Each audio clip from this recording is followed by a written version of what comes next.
Jai Guru John. Jai Guru.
I guess I found a question. Okay. Is there any form necessary to be present in order for self nature or selfless self to be present? Is it just No, it's just selfless? It's its own form, I guess. the knowingness without any object to be known, the awareness without anything to be aware of, just selfless self.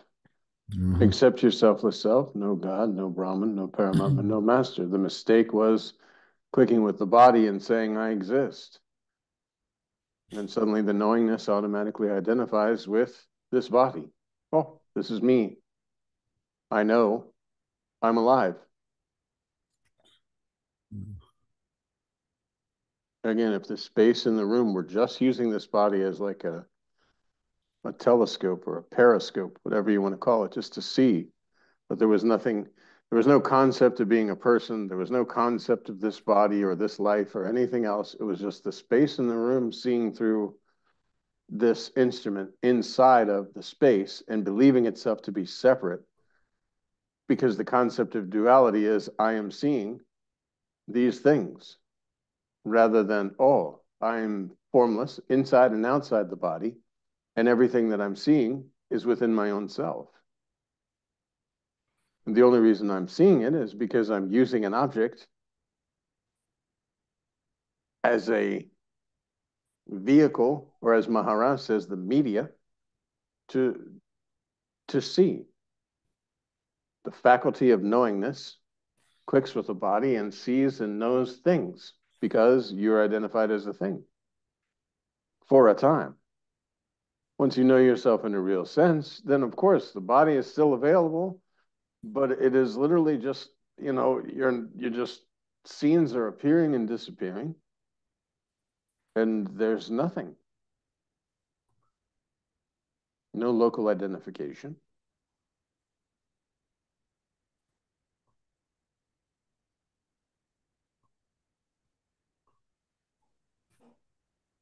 So the So, believing is a part of thinking process.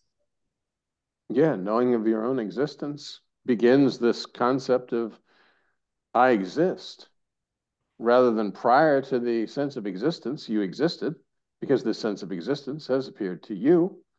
But once this sense of existence has appeared, there's the instrument of body that becomes available, so to speak, and you say, oh, I exist as this.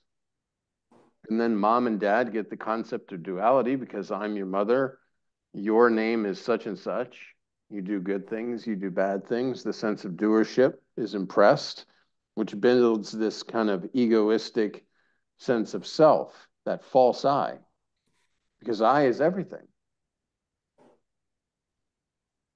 nothing in particular.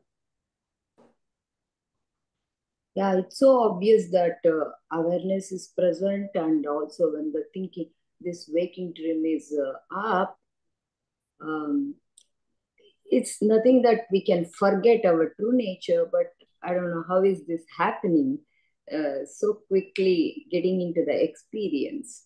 So that's why I was asking, it's a part of the identification or the belief is a part of thinking process? It's spontaneous. Like suddenly the space in the room clicking with this body. This body is just a lump of the five elements, but this with the space, it's spirit and like a matchbox, and we have fire. So spirit clicks, oh, I exist. And they're seeing and all of this. This is the first time of a knowing of existence, because there is no knowledge of existence because you are all there is. Mm-hmm. See, So it's so obvious that I'm present. Means I'm before the dream. mhm. So I exist. It's, it's nothing that I can forget myself, but but it is also some. It's so quick that see now also it's so clear that it's present here right now. But also there is a mm, identification or belief, whatever you call. Um, how is this? How can that happen? That's what I feel. Because prior to being this, you didn't know yourself. You didn't know that you existed. You had no sense of anything because you're all of everything. And then this sense of existence, I exist. I exist as this because, again, this is the long dream. So you're identified very quickly, just like when you lay down at sleep at night, you're sleeping, the body here is sleeping. Formlessly, this sense of existence mixes and creates a consciousness of a dream world. And you identify very quickly with one of the characters within the dream. And from that perspective, you're seeing the dream. And then you start to interact and all of this as this character. It's spontaneous. It's not a, it's just like, okay, dream is just spontaneous. Whole dream world is created. Just from that sense of existence, this consciousness just creates. And then all these forms appear, including the little body form that you identify with in the dream. And when you wake up the next morning, you say, oh, I was just dreaming. But that whole dream world appeared very real in every way, just as this waking dream world appears real because of this body is available to see inside yourself. But when this body is no more, presence is. The feeling of presence won't be available in this particular form, so to speak, but the dream goes on. Just, you see, you're not dreaming an individual dream right now. Due to identification with the body, you're dreaming the concept of having a life and a lifespan. I was born and I'm going to die one day. But this is not true. It's just because the body form is available that the formlessness for a time identifies with the form. So dreaming, consciousness is dreaming is the better word rather than the forgetfulness, because it can, I feel it cannot forget. Can I say it is dreaming? Is that the better word? I mean, there's no forgetting and no remembering because yes, it's the background of everything. Yes. And even if you say dreaming, dreaming is a word that came along with the body. Prior to being this, you knew nothing about dream. Yes. Even prior to the dream state, as you're laying down sleeping, this mix that creates a dream world, there's no knowingness there. It's the faculty of knowing and then objects to be known. And then once the objects are known, then the concept of duality allows you to express and move about and talk to people and do whatever you do in your dream or in your waking state. Because one consciousness, sense of existence, and all these objects are appearing and disappearing within that. And if you identify with any of those objects, then you believe yourself to be within, as Maharaj says, the bubble of illusion. But you are outside of this. The reason you can say you're outside is because prior to being this sense of existence has appeared to you. You needn't know the knowledge of your own existence. You exist. That's it. You always have existed. There's no way you can't exist. Otherwise, the sense of existence, for whom would that appear? If you didn't exist and then suddenly the sense of existence was to appear, who would know this? That's why Maharaj uses the example, knock, knock on the door. Who's there? Nobody's there. But somebody had to be there to say nobody's there. So the sense of existence, the I am, the sense of presence has appeared to you. And whether that presence or a sense of existence or I am is there or not, you are. Because this has appeared to you. Death, so to speak, will be the dissolving of the sense of presence, the sense of I am. And birth, so to speak, is the knowing of this sense of existence or I am. But that's appeared to you, who is unaffected by this entire process.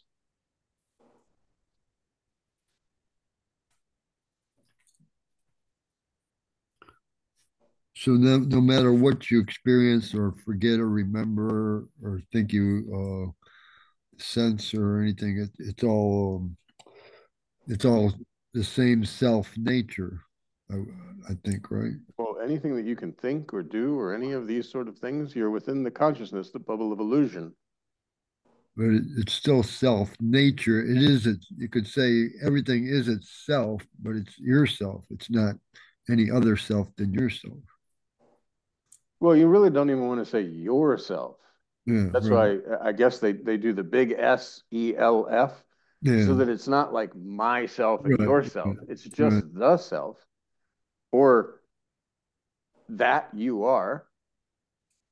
And you're believing yourself to be separate because, as Maharaj uses the example, the ashram, the toilet.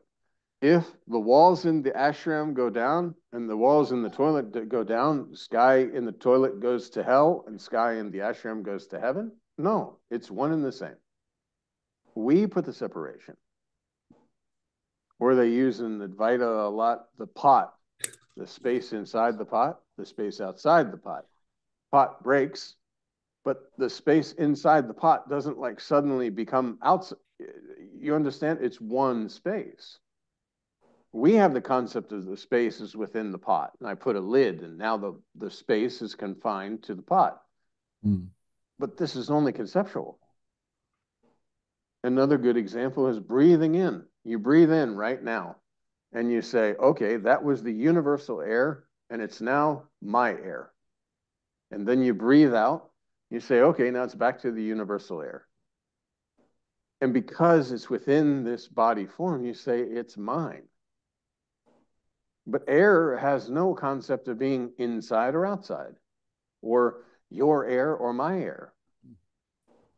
Sky has no concept of India sky, America sky, China sky. No, none of these. Sky Everything, is sky. all experiences contradicts the reality, kind of. Because there's no experience, no experiencer. You remain with your selfless self, that void of black wholeness without any other good explanation that it pulls in all concepts. And there you are. Without any support of any kind. You're just self-evident. You need no support. And so any concept, for whom? For what? Like, But it's good to know that you're not what you think. yeah, I mean, you're so far removed from mind. You can catch mind in the trick very easily because mind came along with the body. And mind can only produce thoughts, ideas, or images about the illusory existence. It cannot produce any thoughts, ideas, or pictures of you because you're prior to mind. Mind does not know. Mhm.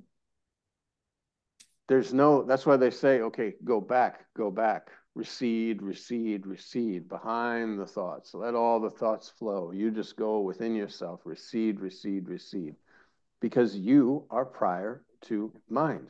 Mind came along with the body. Every thought, every image, every idea that the mind can present, it's like a black and white TV. You're watching a black and white TV, you know, oh, all these things on the TV are black and white. The color is evident without the black and white. You say, oh, this is a thought. About what? About this body form, about the world you believe yourself to be living in. And so you can cut that very quickly because you're prior to mind. How do you know you're prior to mind? Because in deep meditation, this mind just dissolves. You're no longer flowing along with the flow of thoughts, and you're no longer creating the concept of I am thinking or I'm thinking thoughts. And so whether mind is there or not, you are. You know this in meditation. When you first remain with your selfless self, you get that subtle, just I. I without anything, this subtle sense of presence. Mind's not there, and yet you are. So you're prior to mind. Whether mind is there or not, you are. Then as you remain with this sense of this very subtle sense of presence, the just I without anything, no mixing, the dawning of the I am the knower of the sense of presence, whether presence is there or not, I am. Okay, now, can you try to get rid of yourself? No sense of existence, no sense of presence, and yet you are. This is the self-evident, self-realization. Oh, so that I am that.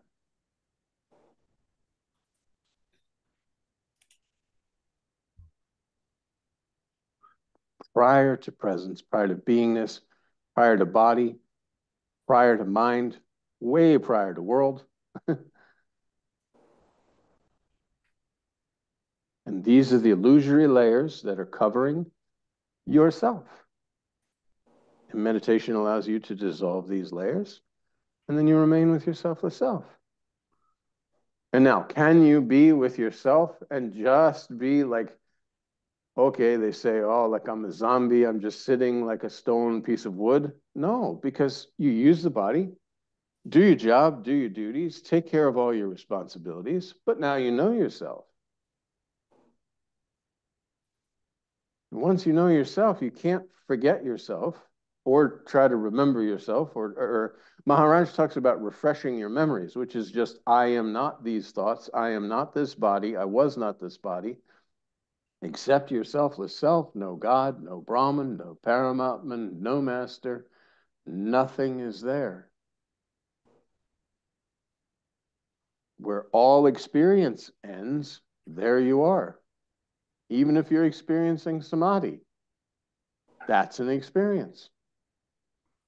Ultimate state, no experience, no experiencer. Experience has appeared upon your presence. Whether presence is there or not, you are. So now we can discard this presence and just be as you are. Maharaj calls it be normal, be simple, be humble, be always with you.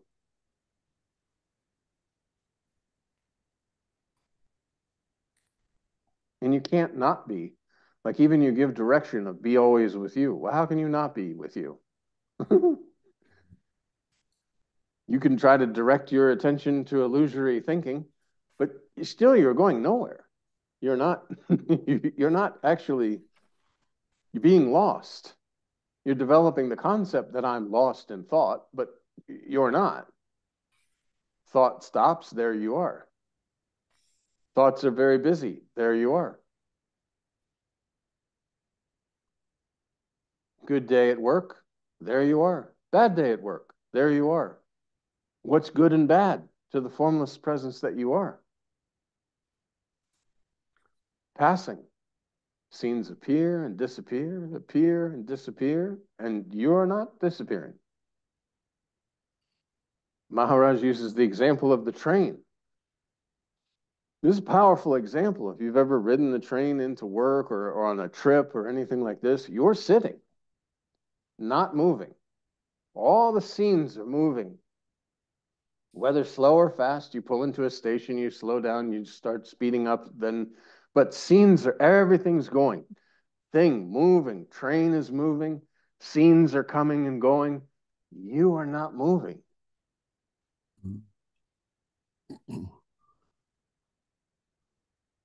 Everything's going around you, but you're not moving. And then you know ultimately that it's just a bubble of illusion. All the things that I'm seeing, or with the concept of duality, I am seeing something. You're using the body form to see something, but you're not the body. You're the formlessness in which all this something has appeared for a time. To the mind, it seems like things can be something they're not. Like it even seems that things can not exist. It's like, but they're all present. So since they're all present, they're all as present as anything, so that nothing can really not be present. Well, again, Maharaj uses the example, you're the projector, not the projections. Mm. You get caught up in the projections, believing that to be the truth, and you lose the reality. But you don't lose the reality. It's just the concept. Oh, I'm lost in the illusion. Mm. Let me sit and meditate now. Then you become impractical when you do. Well, and then again, you're using the body. You say, oh, you know what? I'm getting lost in illusion. I'm getting a little bit confusion.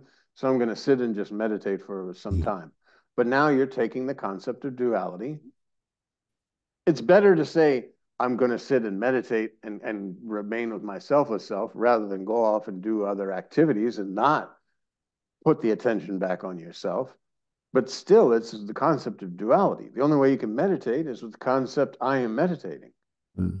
And that's why Maharaj says the ultimate meditation, you concentrate on the concentrator until the concentrator dissolves within the concentration.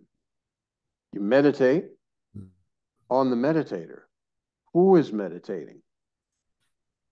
The true meditator can't go anywhere. All the false dissolves within the meditation. You can't go away. Yeah, body and mind cannot meditate. Exactly. You use the body and mind as instruments, Yes. and for a time, as long as there's the concept, I am meditating. But in a true meditation, you're not just sitting and watching thoughts or whatever. True meditation is that presence with presence, consciousness with consciousness, that sense of existence, that concentrating on that concentrator, and then everything just dissolves because you are the answer to all your questions and you're the solution to every problem. Because when you remain with your selfless self, you're beyond the faculty of trying to use mind to create an illusory problem for yourself.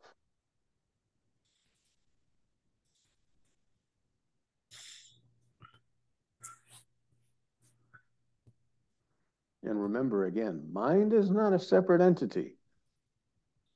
All the time people are saying, oh, my mind is so busy, and oh, my mind doesn't let me do this and that. Your mind mind is a flow of thoughts. You identify with this flow of thoughts and say, these are my thoughts, I'm thinking these thoughts.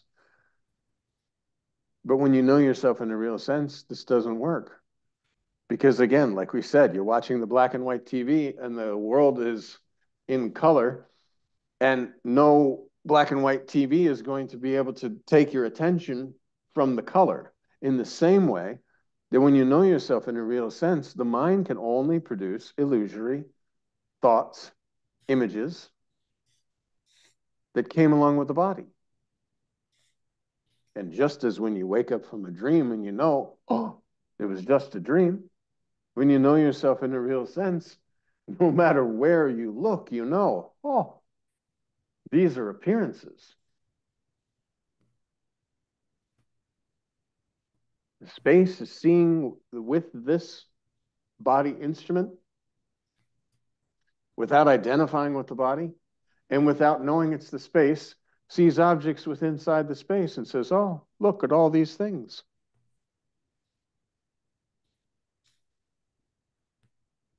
Because prior to this, there was no knowledge.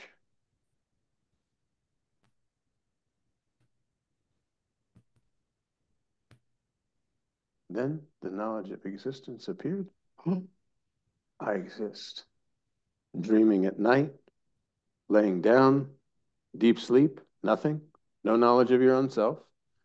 Suddenly knowledge of existence, boom, dream world. Identify very quickly with the dream character and begin the play, which may seem very real at the time. When you wake up on the other side, you realize, oh, just a dream.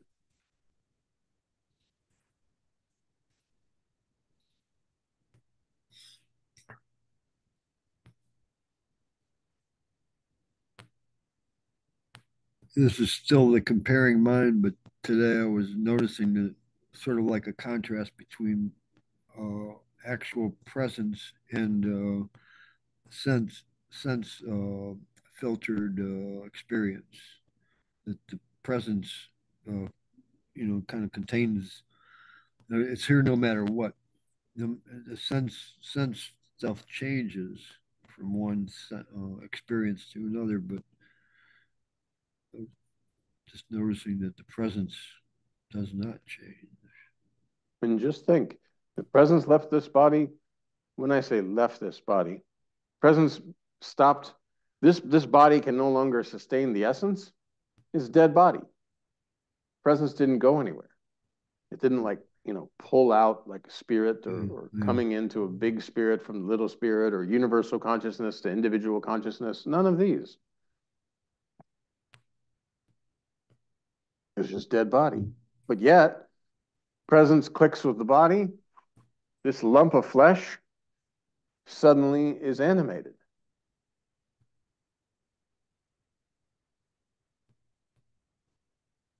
The space outside and the space inside, one and the same. The presence is formless, identifying for a time with the form. And it's not true.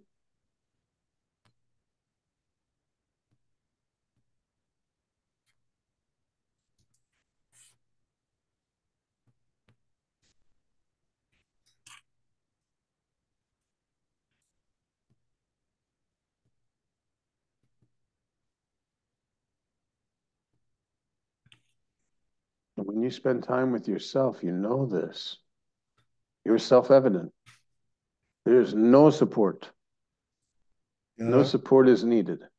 I also noticed that I can get more interested in being or how the mind is about itself rather than just sitting and being free of the mind.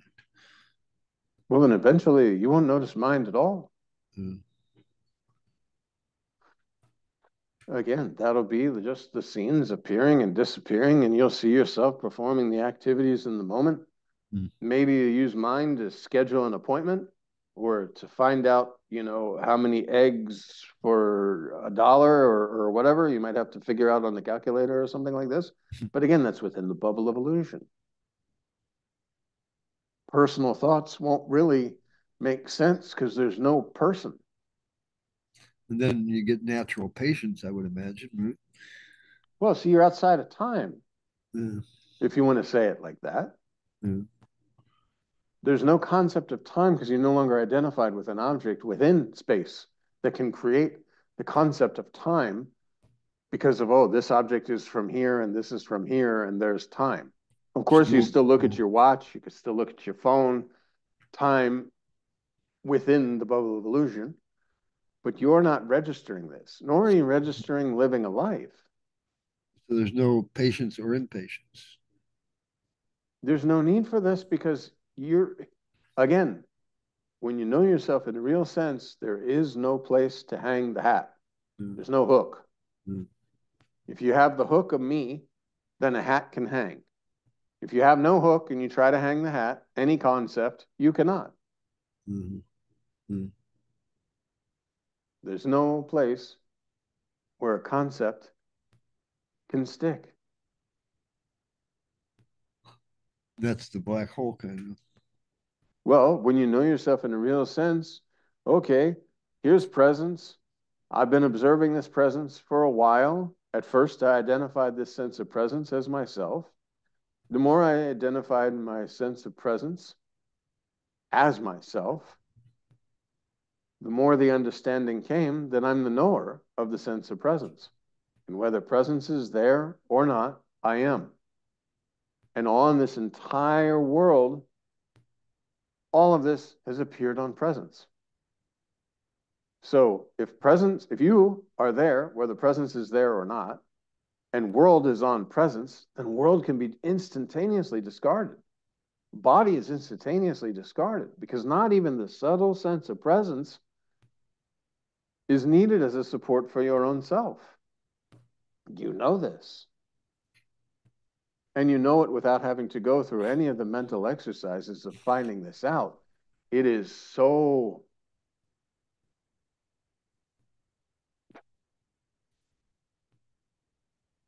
where all experience ends, there you are. Nothing is there.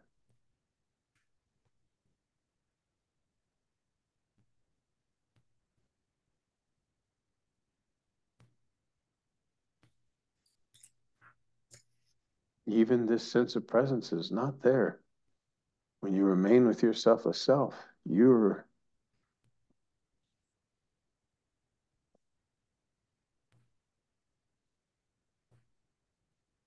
that's what Maharaj says, deeper and deeper and deeper. It's very, very interesting because where all experience ends, there you are. But you are.